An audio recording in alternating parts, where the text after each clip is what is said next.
AT&T employees, welcome. Thank you so much for watching with us. In just a second, we're going to be joined by Michael Corgett, who's going to give you a Social Security update. If you've been concerned with how your Social Security payments are going to play out with all of the changes coming to Social Security, Michael is here today to give you an update. I should just remind you that we are not AT&T here. We are not affiliated nor endorsed by AT&T, so please keep that in mind as you're listening along with Michael today. Next, you can use the links in the description box to book a free 15 or 30-minute consultation with one of our AT&T advisors. You can also use those links to navigate to our website and take advantage of our AT&T retirement guide, as well as other resources we have available for AT&T employees and retirees. So please take advantage. And lastly, please consider following us here on YouTube. We post a lot of content for AT&T employees and retirees, and we really feel you'd get value out of it if you considered giving us a follow. And if you do, thank you so much in advance. I truly appreciate it. And without further ado, let's jump right into it with Michael Corgett. Thank you, Sam, and thank you everyone for joining us today. Today we're going to talk about Social Security benefits and the different times that you might want to consider taking it and what part it fits in the role of your overall retirement plan. It is one of the legs in what we call the retirement planning stool, so Social Security is important. It is definitely not a benefit to consider being your only income in retirement. So what you do for yourself and hopefully an employer provided pension plan can be the other two strong legs in that retirement planning stool, which would make retirement obviously much more enjoyable, and that, you know, in the long run that would be just that much better. So let's go ahead and get started. What retirement income will you have? I already mentioned a few of these. Social Security, one of the legs, your savings and your overall investments, including your 401k. Very, very important what you do for yourself in your own retirement savings, whether it's a 401 or IRAs or just after-tax investments. Investing for growth will obviously provide more long-term assets than just investing in fixed income CDs type of investments. Long-term investing in the market, you definitely are better off. And then pension benefits.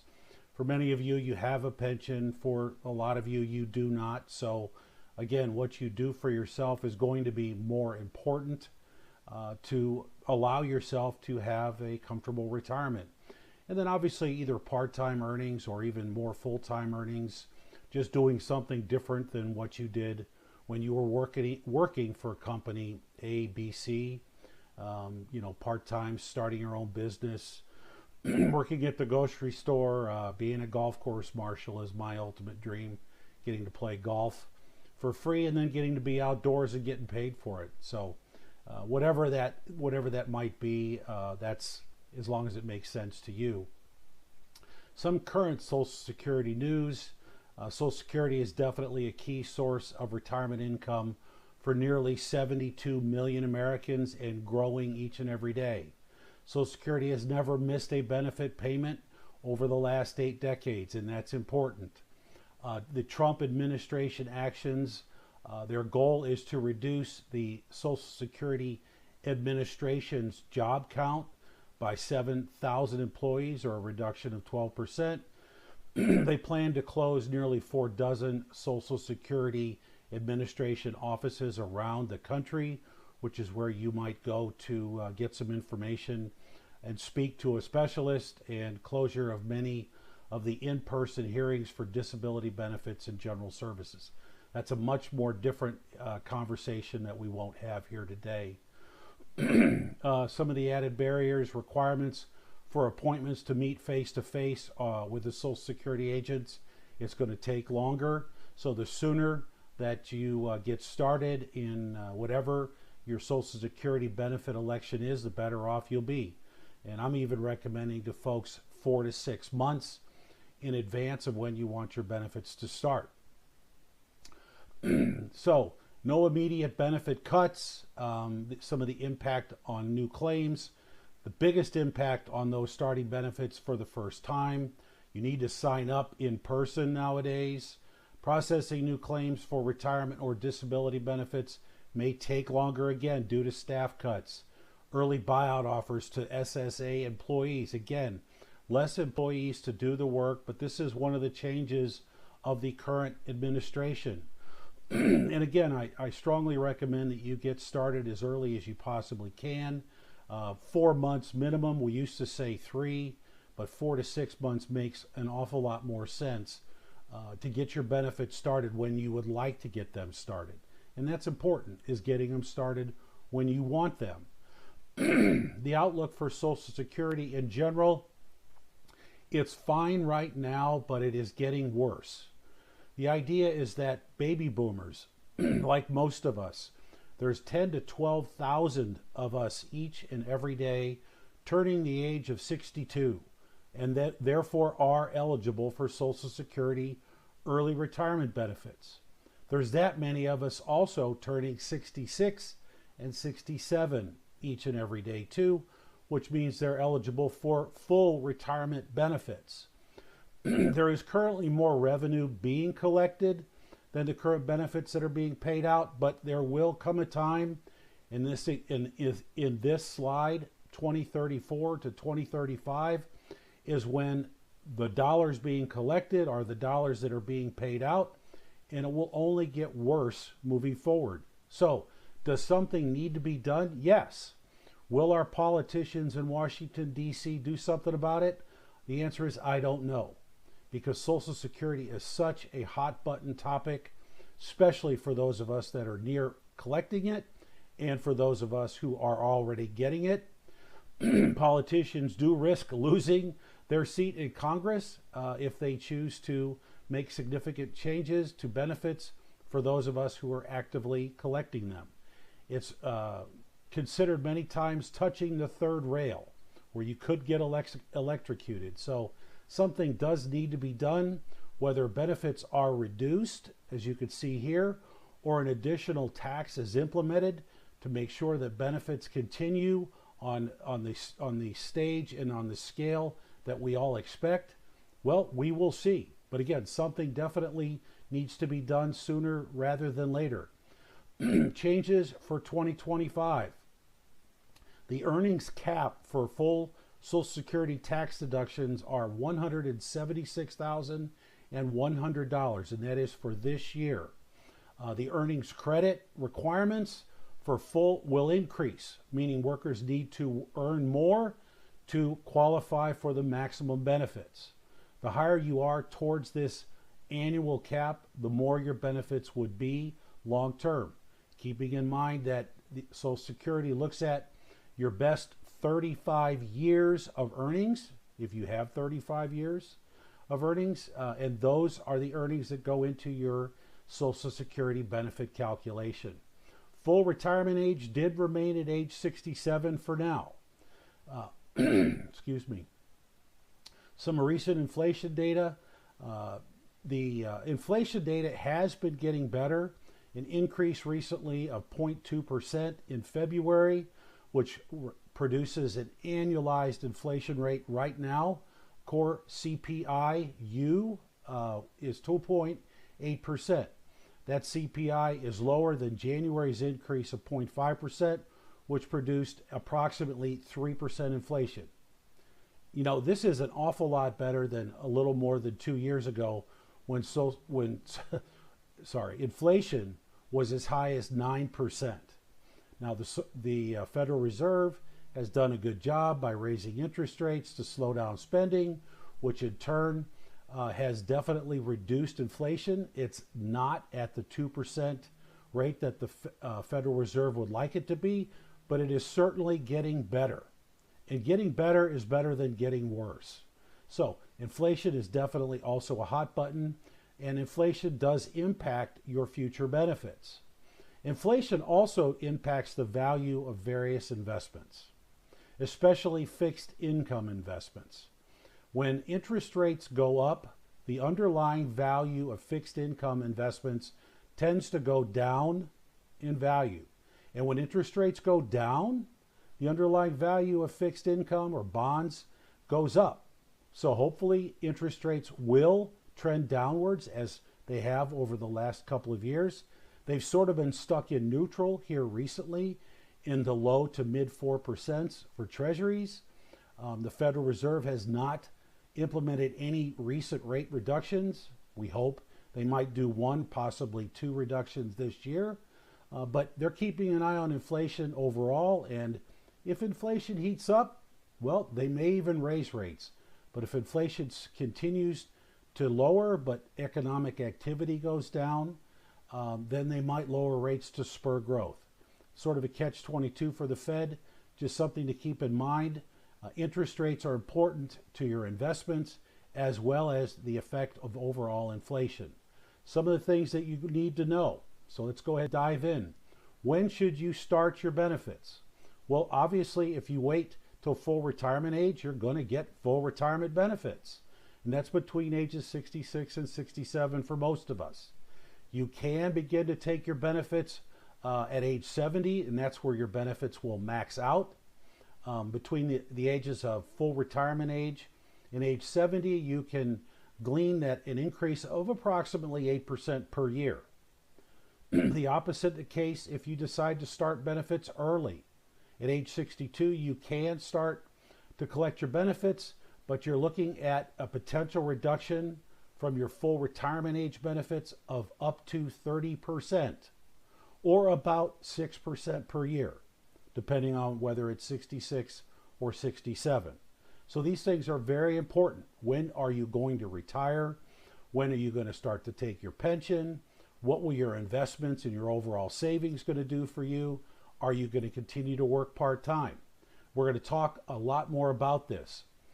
The age is obviously very important as to when you want to decide to claim your benefits. If you're married, timing is somewhat doubly important because there's usually one higher earning spouse in the household. And that higher earning spouse can start, the later they start their benefits, the higher their benefits will be. Their spouse is eligible for a minimum of 50% of their higher income earning spouse's benefit or their own Social Security benefit, which could be higher. But when that higher income earner passes away, the lower earning spouse will step up to that benefit, and the higher that benefit is, the better off they will be. So again, when you choose to start your benefits are key here. And really, the answer, there is no one size fits all. We talk an awful lot about planning, and planning is very important. The sooner that you do start to plan, the better off you're going to be. Assigning a value to Social Security, 50% of married couples and 70% of unmarried individuals rely more on Social Security for the majority of their retirement income. And let that sink in. The majority of their retirement income. And that's not saying much when you think about Social Security is going to be the lion's share of your retirement income. But there are folks who do live off of just Social Security. And honestly, I know I wouldn't want to have to do that. It's not a very good lifestyle. So again, what you do for yourself and your own savings and investments, and then if you do have a corporate or a public retirement benefit, that would also be great. Again, when should you start your retirement benefits? These are some of the things that you might want to consider. Your full retirement age and benefits calculation. What is the amount of your future benefits and the effect on early retirement? What is your life expectancy? This is very important. There is what we call a break-even age between early benefits and full retirement age benefits. And essentially, if you start at 62, you're going to be collecting benefits for up to 5 years longer than if you started at 67. Now, granted, at 67, the monthly benefit is higher, but you've been collecting a benefit for 5 years. There is a crossover age, and this is important. If you don't have a long life expectancy in your family, you might, or your own personal health is not that great, you might want to start early just so you get what you've got coming to you. But that break-even age is usually around the age of 80. And what that means is if you start early and you live to be 80 or plus years old, you might have been better off to wait. And again, this all is impacted by what you've saved for yourself and whether you're working part-time and a pension, so on and so forth. So all these factors go into this calculation. I just mentioned other sources of retirement income, and really what's important is how might this affect your spouse, which is what I've already talked about. The sooner you take the benefits, the lower amount that you're going to have, and then that is what your spouse will inherit from you in the event of your death. When the claim impacts what you receive in retirement, I talked about this already a bit. The sooner that you take benefits, the less the benefits are. In this chart, you'll see up to a 28.3% reduction starting early versus waiting till full retirement age, which in this case is somewhere between 66 and 67. And if you decide to wait for maximum benefits to age 70, it could be as much as 30% or 26.7% as this slide represents. It's unique to each and every one's situation. What is full retirement age? This slide tells you. For most folks right now, full retirement age is at age 66. If you were born in any one of these years, it's 66 at either 2, 4, 6, 8, or 10 months. And for anyone born after 1960, full retirement age is 67 years old. Most of the retirees that I work with are somewhere between 66 and 67 years of age as far as their full retirement benefits. So if you didn't know, now you do. This is what your full retirement age will be. Let's dive into Social Security benefits in general. A monthly benefit comparison between ages 70 and 62. If you decide to wait to age 70, your benefits are going to be 76% more than the benefits you would have received at age 62. Granted, you would have had to wait 8 years. Delaying benefits from 66 to 70 increases your benefits by 32%. Not bad. And starting early versus waiting to full retirement age at 66, it's approximately a 25% benefit reduction. Lots of percentages, lots of numbers here. This is an individual thing, but just to give you some general ideas as far as Social Security benefits are concerned. How long will I live? Well, the average retirement age male, their average mortality is age 85. For the average retirement age female, it's around 87 or 88 years old. 1 in 3 retirees will live to be 90 years old, and 1 in 7 will live to be 95 years old. So there are some folks out there that are going to live well beyond their mortality, and that Social Security benefit, which by the way does have a cost of living built into it, is going to be an important part of their overall retirement plan. How working will affect your benefits. You can work, but you have to be careful as to how much money that you make. If you retire early and you are working part-time or working even full-time, you can lose benefits. Essentially, in this example, for every $2 that you earn above the $23,400 annual cap of earnings, you will lose $1 worth of Social Security benefits. The year you reach full retirement age, it's for every $3 you earn, you'll lose $1 of benefits, and the cap has increased significantly to $62,160. Once you reach full retirement age, earnings do not impact your Social Security benefits. You can make as much as you want and collect your benefits. And I do know many people who are still working and collecting their Social Security benefits. Now, those Social Security benefits can be taxed, as you can see here. Up to 50% of your benefits can be taxed at these various income rates, and they're pretty low rates. $25,000 to $34,000 for single people, $32,000 to $44,000 for married couples. 50% of your benefit will be taxable. If you're over $34,000 as a single person or over $44,000 for a married couple, 85% of your Social Security benefits are going to be taxed as well. How fair is that? I don't really think it's fair at all, but it was a tax when it was taken from you, and now they're going to tax it when you're receiving it, but this is just the way it is. So you need to be careful. The idea of delaying benefits, let's just look at a simple example of a couple. Age 62, their total benefits on average could be $2,784 a month.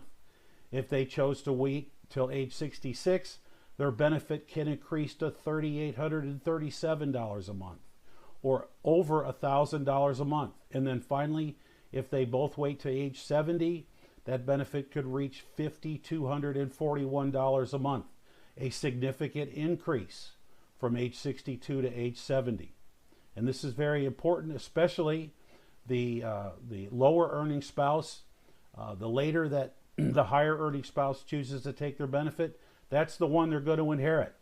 So, again, these are all things that you need to keep in mind. Bottom line, the choice is yours. You may decide to claim early if you need the income. You want to invest your monthly benefits. You want to delay having to take your retirement funds or from your savings. And your spouse wants to delay claiming their benefits. You may want to start early. Well, you may want to decide to claim benefits later. If you want a higher monthly retirement income from Social Security, you want to maximize your survivor benefit, you plan to work longer, and your spouse may be eligible to apply for their benefits first. So they could start theirs, and then you could wait to take yours later. Definitely you want to contact the Social Security Administration. Definitely go to socialsecurity.gov. It is there where you can set yourself up for my account, and you could get the estimates of what your future Social Security benefits are. I personally do this each year in January or February just to make sure my records are up to date and just to see what my Social Security benefits are going to increase to at specific ages. You can apply for benefits online, by phone, or in person. I've helped many people do this all three ways. So, just contact the Social Security Administration, and hopefully there is a local office near you. I've said an awful lot about Social Security. Again, it is one piece in the overall retirement planning stool. And as I said earlier, having a plan is important. Many Americans don't have one. Please take advantage of an opportunity that we are happy to offer you and let us put together a retirement cash flow. Why would you want to consider the retirement group? Well, we're definitely experienced. We work with a lot of Fortune 500 companies. We have offices nationwide, and we're happy to put together a complimentary retirement cash flow analysis. You can also follow us on LinkedIn by scanning this QR code here. And we've got a great LinkedIn page with lots of resources. If you'd like to speak with one of us, scan the QR code here on the left, and you could schedule a meeting with myself or one of my colleagues. You could give us a call or send us an email. And you can also scan, again, this QR code on the right, and that will take you to our LinkedIn page where, again, we have a number of great resources. So I've said an awful lot about Social Security. It is important to many of us baby boomers and up-and-coming baby boomers. We're all looking at it as a part of our overall retirement plan. I'm sure there are going to be questions. Please reach out to us, and we look forward to answering those questions. And with that, I appreciate your time and have a great day.